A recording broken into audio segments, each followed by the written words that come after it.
آج ہم انشاءاللہ آپ کے ساتھ گھریلو پریشانیوں سے نجات حاصل کرنے کی گفتگو ہوگی کہ کس طرح ہم اپنے خاندانی زندگی کو، اپنی معاشرتی زندگی کو خوشگوار بنا سکتے ہیں اللہ سبحانہ وتعالیٰ کی مدد کے ساتھ۔ جہاں تک گھریلو پریشانیوں کا تعلق ہے تو اس میں ہم دیکھتے ہیں کہ ہر گھر کے اندر کوئی نہ کوئی چیز ایسی ہو جاتی ہے کہ جس سے باہمی تعلقات میں بدمزگی پیدا ہو جاتی ہے۔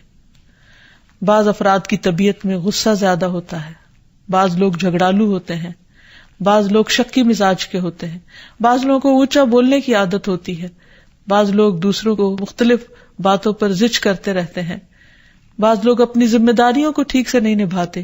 تو یہ تمام چیزیں صرف نہ یہ کہ ایسے انسان کو خود بلکہ اس کے آس پاس رہنے والوں کو اذیت میں مبتلا کر دیتی۔ اب اس میں انسان بعضوں کو سمجھانے سے بھی کام لیتا ہے، دوسروں سے بھی مدد لیتا ہے، لیکن پھر بھی مسئلہ حل نہیں ہوتا۔ تو صحابہ کرام تو اپنی جوتی کا تسمہ بھی ٹوٹ جاتا تو اللہ سبحانہ وتعالیٰ سے مانگتے تھے۔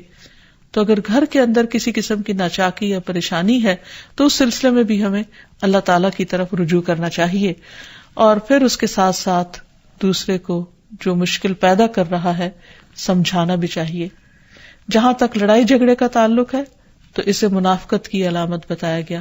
آپ صلی اللہ علیہ وسلم نے فرمایا کہ منافق کی 4 علامتیں ہیں، ان میں سے یہ کہ بات کرے تو جھوٹ بولے، وعدہ خلافی کرے، امانت میں خیانت کرے، اور جب وہ جھگڑا کرے تو گالی دے، یعنی جھگڑتا بھی ہے اور گالی بھی دیتا ہے۔ نبی صلی اللہ علیہ وسلم نے یہ بھی فرمایا کہ اللہ کو سب سے زیادہ ناپسند آدمی وہ ہے جو بہت جھگڑالو ہے، یعنی اللہ تعالیٰ ایسے شخص سے محبت نہیں کرتے۔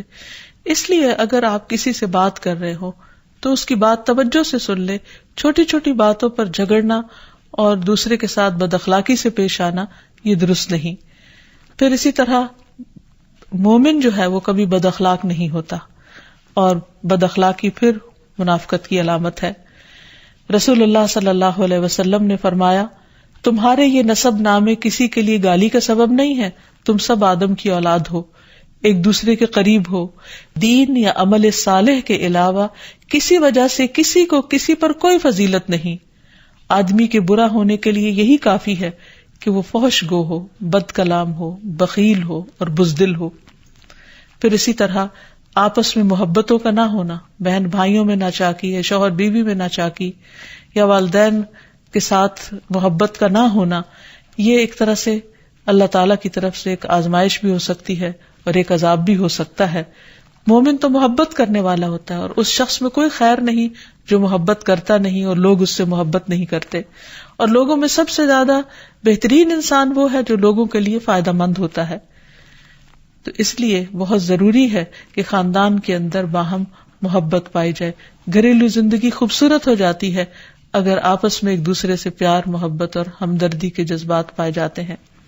پھر اسی طرح بعض اوقات گھریلو زندگی میں بدگمانیاں بہت تکلیف دیتی ہیں، یا گھر کے کچھ افراد سنی سنائی باتوں پر یقین کرتے ہوئے دوسروں کے خلاف بدگمانی پال لیتے ہیں، تو اس سے بھی پرہیز کرنے کی ضرورت ہے۔ اسی طرح گھریلو پریشانیوں میں گھر کا تنگ ہونا بھی ایک عذاب کی شکل ہے۔ اس لیے نبی صلی اللہ علیہ وسلم نے ہر وضو کرنے کے بعد جو دعا سکھائی اس میں خاص طور پر یہ دعا آتی ہے کہ اے اللہ میرے گھر میں وسعت پیدا کر دے، یعنی ایک تو دلوں میں وسعت ہو اور دوسرا یہ ہے کہ جگہ بھی کشادہ ہو۔ رسول اللہ صلی اللہ علیہ وسلم نے فرمایا 3 چیزیں بدبختی میں سے ہیں۔ عورت جب تو اسے دیکھے تو وہ تجھ کو بری لگے اور وہ تجھ پر اپنی زبان چلائے، اور اگر تو اس سے غائب ہو تو وہ اپنے نفس کی اور تیرے مال کی حفاظت نہ کرے۔ دوسرے مریل سواری کہ اگر تو اسے مارے اور چلائے تو تجھ کو تھکا دے، اور اگر اسے چھوڑ دے تو تجھے جلد تیرے ساتھیوں تک نہ پہنچائے، اور ایسا گھر جو تنگ اور کم سہولتوں والا ہو۔ تو اس لیے اگر انسان ایسی کسی تکلیف میں مبتلا ہے تو اس کا حل بھی یہی ہے کہ کوشش کے ساتھ ساتھ انسان دعا کرے۔ اسی طرح خرچ میں کمی، وسائل میں کمی، مال میں کمی، یہ تمام چیزیں بھی عموماً گھروں کے اندر جھگڑے پیدا کر دیتی ہیں۔ کھانے پینے کی قلت، بنیادی ضروریات کا پورا نہ ہونا، تو ایسی صورت میں بھی انسان اللہ تعالیٰ کی طرف رجوع کرے، اور اس کے لیے ساتھ ہی کوشش بھی ضروری ہے۔ کوشش میں سب سے پہلے تو یہ کہ انسان لڑائی جھگڑا چھوڑے، صبر و ضبط کی عادت ڈالے، برداشت اور تحمل کی عادت اپنے اندر پیدا کرے، اپنے اخلاق کو بہتر بنائے۔ ایک حدیث کے مطابق اللہ سبحانہ وتعالی جب کسی گھرانے پر خیر و برکت نازل فرمانا چاہتے ہیں تو اس گھر والوں کے اندر نرمی پیدا کر دیتے ہیں۔ اور ایک اور حدیث میں یہ بھی آتا ہے کہ جو نرمی سے محروم کر دیا گیا وہ ہر خیر و بلائی سے محروم کر دیا گیا۔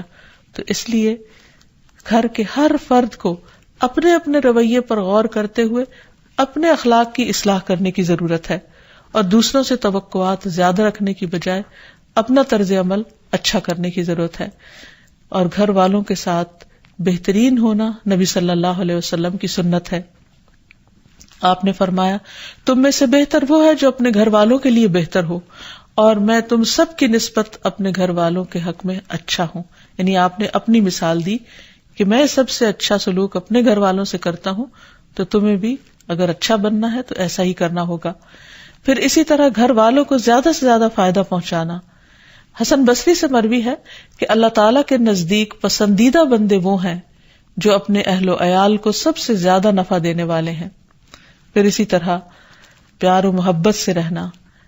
اگر لڑائی جھگڑا ہو بھی جائے یا کوئی غلط فہمی پیدا بھی ہو جائے تو اس وقت خاموشی اختیار کر لینا، مناسب وقت کا انتظار کر کے اس غلط فہمی کو دور کرنا ضروری ہے۔